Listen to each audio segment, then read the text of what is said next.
नमस्कार साथियों, कैसे हैं आप सब।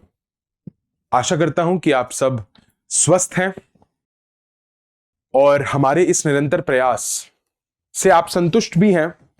लेकिन आज हम आपके साथ एक ऐसी डिस्कशन लेकर आए हैं जिससे देखा गया है लॉ स्टूडेंट्स के मन में, लीगल फील्ड के लोगों के अंदर थोड़ा सा अनरेस्ट है। I don't know what is the reason exactly, but थोड़ा सा कहीं ना कहीं पॉइंटलेस अनरेस्ट लग रहा है, which is not at all required.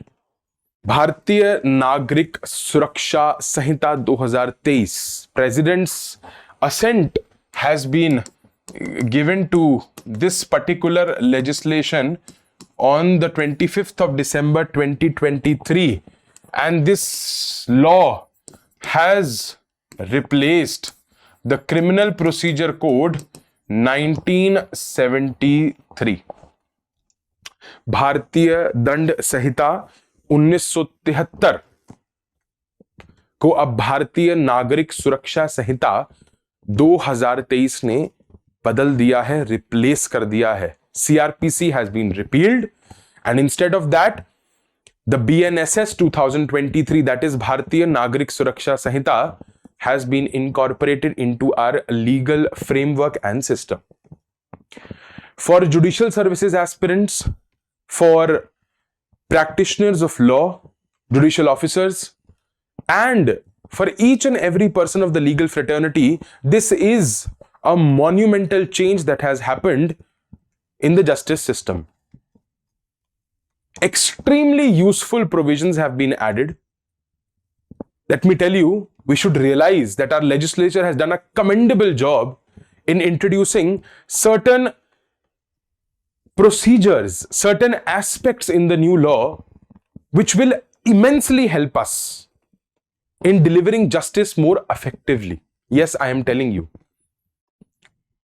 Let us discuss some brief bullet points. I am not going to take a very lengthy session with you.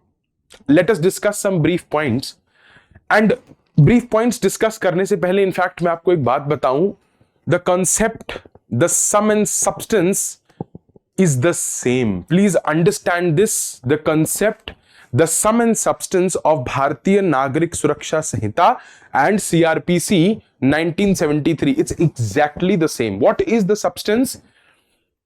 You understand the constitutional essence of these two legislations. It is about the balancing of interests between the state and the individual, between the accused and the victim, providing a fair trial, speedy justice. The essence, the crux is exactly the same. अब हम परेशान हो रहे हैं, for example let's start a discussion. अब हम परेशान हो रहे हैं जैसे कि अगर हम FIR के रिगार्डिंग बात करें, फर्स्ट इंफॉर्मेशन रिपोर्ट के regarding, it was earlier in CRPC 1973, it was section 154। Now in भारतीय नागरिक सुरक्षा संहिता 2023, it is section number 173। It is section number 173। अब हम परेशान हो रहे हैं, सर ये तो FIR का प्रोविजन ही बदल दिया। ठीक है, बिल्कुल सही बात है, सेक्शन बदल दिया गया है, you are right. Section number याद करना पड़ेगा, that is an effort that we'll have to make, but we are going to become judicial officers. We are training for that, for better law officers of this country, for practicing advocates. Shouldn't we welcome this change? We should. Yes, it is a lot of hard work for us, but it is a welcome change. Welcome change. अब for example हम पहले पढ़ते थे delay in lodging FIR के बारे में, number of days आपने इतने दिन लगा दिए, या cryptic information related to FIR के बारे में हम पढ़ते थे। The concept does not change, the concept exactly does not change, some new additions here and there have been done. For example अगर आप देखें, ये कितना अच्छा प्रोविजन है that if the offence is punishable with less than 3 years imprisonment, if it is a cognizable offence और 3 साल से कम की सजा प्रोवाइडेड है लॉ में उस पर्टिकुलर ऑफेंस के लिए, then you have a timeline that within 3 days you have to register the FIR. Within 3 days you have to register the FIR अगर 3 साल से कम की सजा उस पर्टिकुलर कॉग्निजेबल ऑफेंस के लिए दी हुई है। और अगर हम बात करें 3 से 7 साल की सजा दी हुई है तो उसके लिए भी एक टाइम पीरियड प्रिस्क्राइब कर दिया गया है। What is the time period? With in 14 days you have to register the FIR, and in this 14 days you can conduct a preliminary investigation. You can conduct a preliminary investigation within these 14 days, and then on the basis of that preliminary investigation you can definitely register an FIR. You can definitely register an FIR. See, अब अगर हम पहले सोचते FIR के लिए time period prescribe कर देना, police अधिकारी को बाध्य कर देना कि वह इस पर्टिकुलर टाइम फ्रेम के अंदर FIR को रजिस्टर करें। कंप्लेंट के मिलने के 3 दिन के अंदर अगर 3 साल से कम की सजा दी हुई है, with in 3 days of receiving the complaint regarding the offense, the FIR has to be registered. यहां पे with in 14 days you can conduct a preliminary investigation when you receive the complaint. Earlier police अधिकारी क्या कर रहे थे? FIR को refuse कर रहे थे रजिस्टर करने से।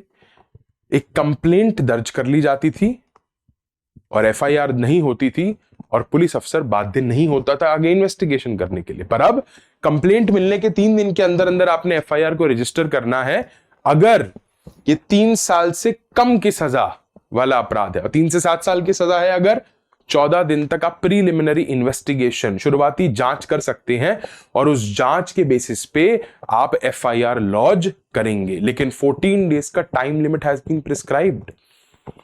और तो और EFIR, the concept of EFIR, what is EFIR? It is basically electronic FIR, यानी कि आप इलेक्ट्रॉनिक मींस से भी FIR लॉन्च कर सकते हैं। अगर आप देखेंगे नई भारतीय नागरिक सुरक्षा संहिता 2023 सेक्शन 173 सबसेक्शन 1 क्लॉज 2 में अगर आप देखेंगे तो आपको ये EFIR का प्रोविजन वहां मिल जाएगा। आप इलेक्ट्रॉनिक मींस से भी संज्ञेय अपराध की सूचना पुलिस अधिकारी तक पहुंचा सकते हैं। Bye electronic means also you can get your first information report registered regarding the commission of a cognizable offence. It is again a very, very progressive and positive step when we talk about the criminal justice system. Magistrate has to decide on taking cognizance within 14 days. You see, the next very important change that has been done in BNSS, the magistrate has to decide on taking cognizance within how many days? Within, in fact, within 14 days of what? Of receiving police report. Of receiving police report. जब आपको police report मिली उसके 14 दिन के अंदर अंदर magistrate साहब को, न्यायाधीश महोदय को यह डिसाइड करना है कि वह संज्ञान ले रहे हैं या नहीं ले रहे हैं। 14 दिन का टाइम दे दिया गया। Speedy justice, better and efficient delivery of justice. Imagine, this is what BNSS is bringing to us. Why isn't it welcome? It's a very, very positive change that has been brought in the legal system. Chargesheet या police report मिलने के 14 दिन के अंदर अंदर आपको यह decide करना है कि आप कॉग्निजेंस लेंगे या नहीं लेंगे। फर्दर इन्वेस्टिगेशन बहुत लंबी चलती थी। The next, you see, further investigation.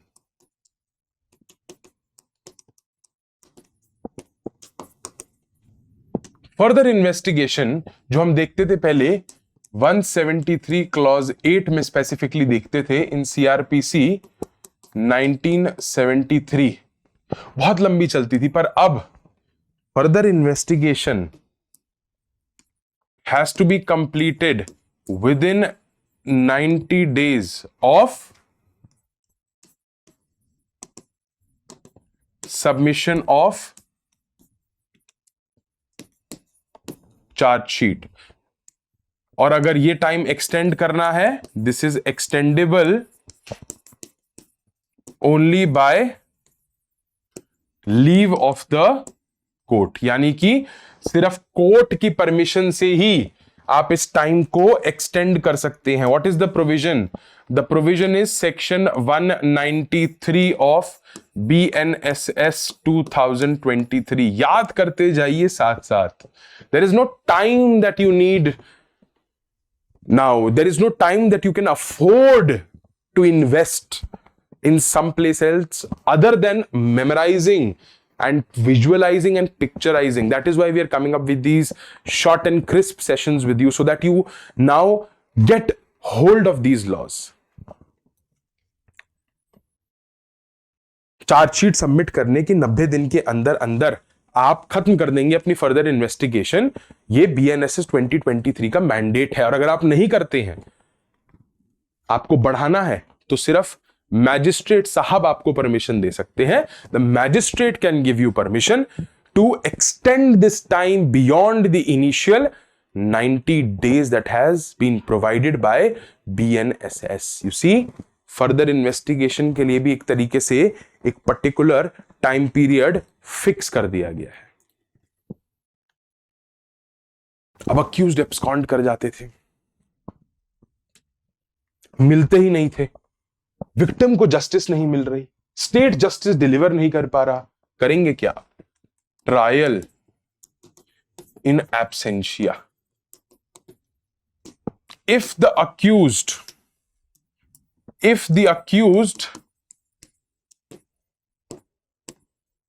does not appear within 90 days, the trial can be conducted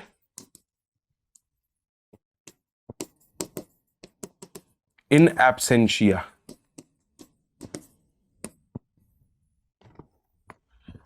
The trial can be conducted in absentia. अब accused offender अगर abscond कर रहे हैं और अगर वो नहीं मिलते एक पर्टिकुलर टाइम फ्रेम के अंदर, we will conduct the trial in absentia. We will definitely conduct the trial in absentia. हमें कोई जरूरत नहीं अगर accused नहीं आता तो we'll conduct the trial in absentia.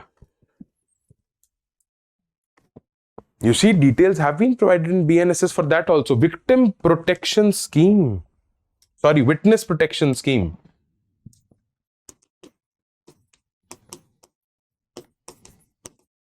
ये हम सुनते थे सिर्फ और advanced and developed countries में regarding witness protection scheme. The person is in witness protection. Now section 398 of BNSS 2023 has introduced witness protection scheme, and it is said that the state governments, law and order is a state subject, state government has to notify witness protection schemes, prepare and notify witness protection schemes. अब witness, if they are threatened, उनको डराया जाता है, धमकाया जाता है, परेशान करा जाता है, आगे नहीं आने दिया जाता, इंड्यूसमेंट्स दिए जाते हैं, इस तरीके की हर चीज को प्रिवेंट करने के लिए witness protection scheme has been incorporated in the new BNSS 2023. Another very important change हम देखते थे, अगर हमें ध्यान हो, सेक्शन 8 CRPC में, सेक्शन 8 में हमें मेट्रोपॉलिटन मैजिस्ट्रेट्स की क्लासिफिकेशन देखने को मिलती थी. Basically, judicial magistrate first class was equal to a metropolitan magistrates in areas where the population was exceeding how much? 10 lakhs. That is 1 million. But now if you see in BNSS 2023, there is no classification as metropolitan magistrates. किसी भी magistrate को metropolitan magistrate की category में रखा ही नहीं गया है। This classification has been done away with. Section 8 में अगर आप देखेंगे कोर्ट ऑफ सेशंस का प्रोविजन आ गया है बीएनएसएस 2023 में, जहां सेक्शन 8 सीआरपीसी में मेट्रोपॉलिटन मैजिस्ट्रेट्स का उल्लेख था, अब बीएनएसएस 2023 में मेट्रोपॉलिटन मैजिस्ट्रेट्स नामक कोई भी जुडिशियल अथॉरिटी नहीं है। यह क्लासिफिकेशन हटा दिया गया है। हमने देखा है मर्सी पिटिशंस फाइल होती हैं और उन मर्सी पिटिशंस के फाइल होने में ही इतना समय लगता है कि पूरे सिस्टम को चोक कर दिया जाता है सिर्फ इन मर्सी पिटिशंस की वजह से। जब डेथ पेनल्टी अवार्ड होती है मर्सी पिटिशंस डेफिनेटली फाइल होती हैं। मर्सी पिटिशंस के लिए भी टाइम लिमिट प्रिस्क्राइब कर दिया है। They have to be filed within 30 days of order of Supreme Court, यानी कि जो लास्ट अथॉरिटी है आपके पास, appellate authority the Supreme Court, उनका जो भी डिसीजन आएगा उसके बाद अगर आपको मर्सी पिटिशन फाइल करनी है 30 दिन का निर्धारित समय आपको दे दिया गया है। And these mercy petitions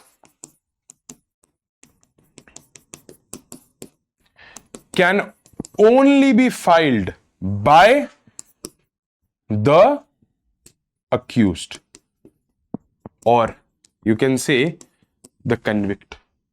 That means no NGO, no third party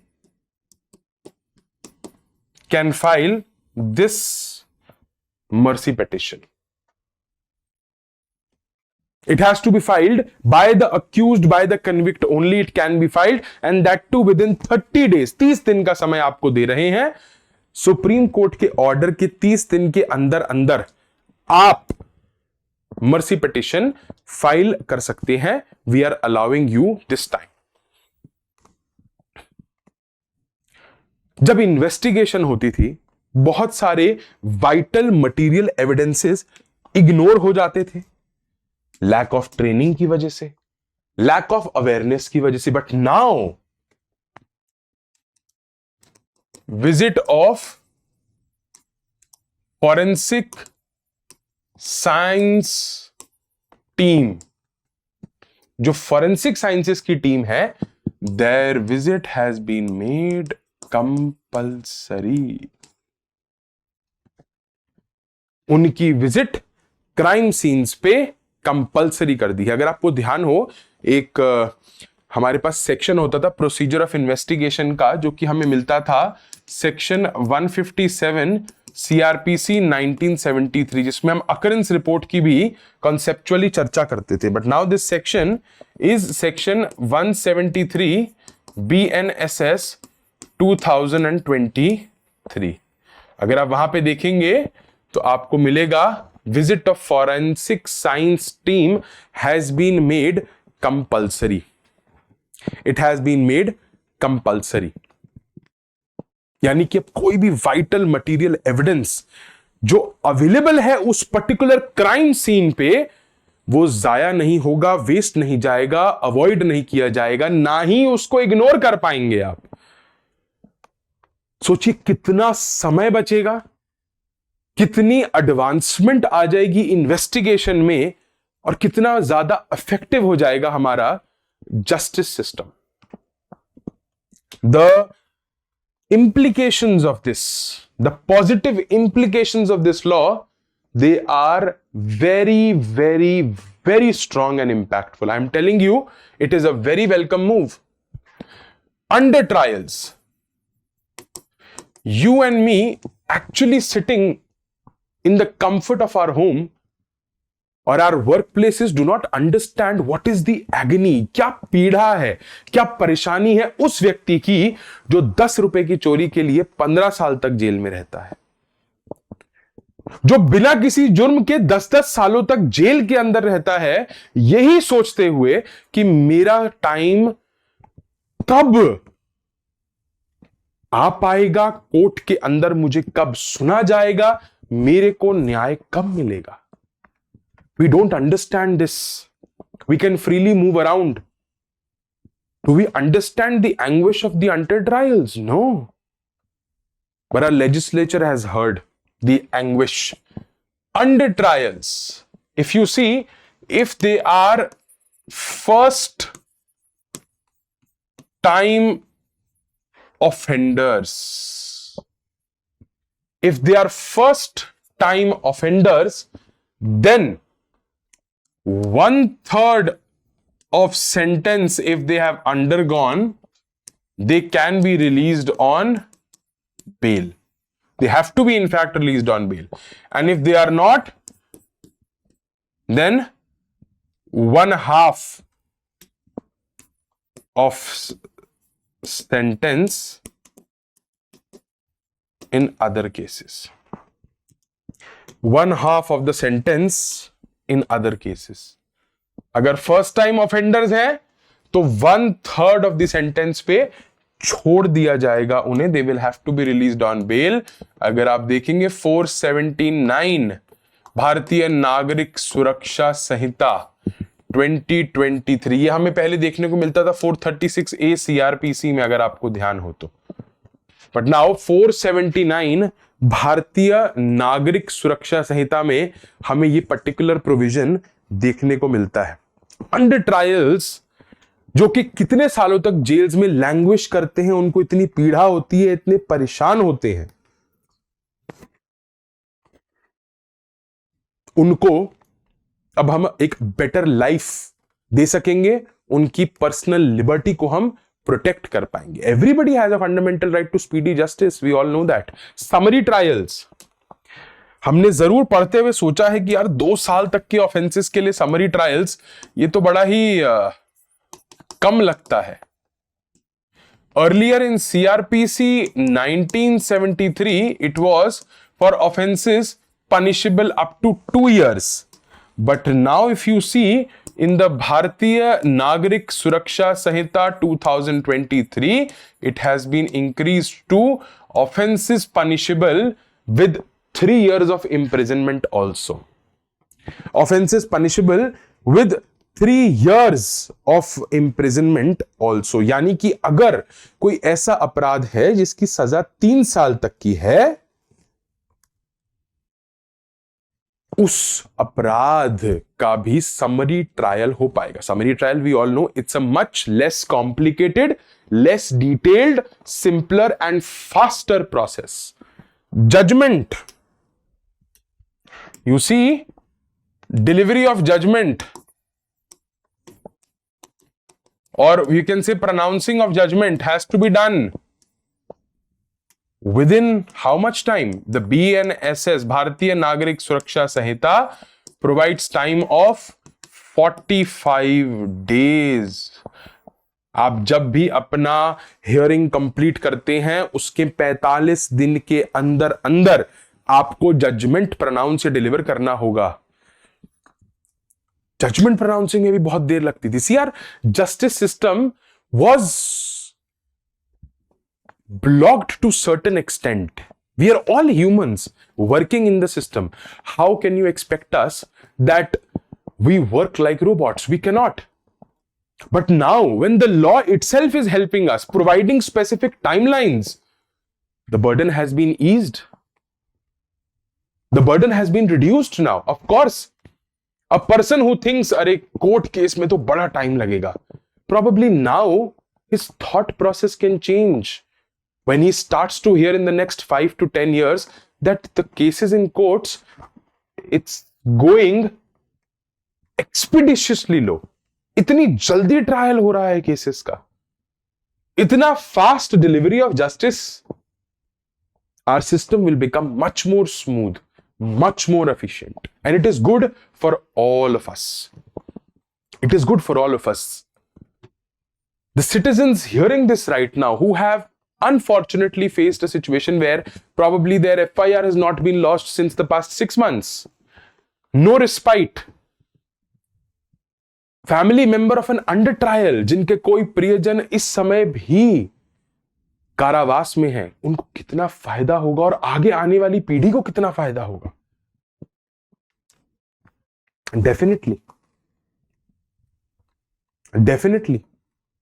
You will immensely benefit from the new law. हाँ, हमारे लिए थोड़ा सा एक काम यह है कि अब हम इस पर्टिकुलर लॉ को और ज्यादा अच्छे से समझ सके और हम सेक्शंस को याद करें, कुछ कुछ फैक्चुअल चीजों को याद करें. But this trouble outweighs or is outweighed by all the positive implications.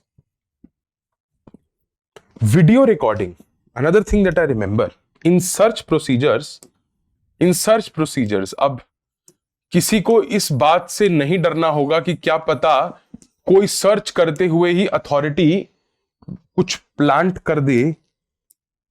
BNSS 2023 भारतीय नागरिक सुरक्षा संहिता 2023, it makes it compulsory to do what? To do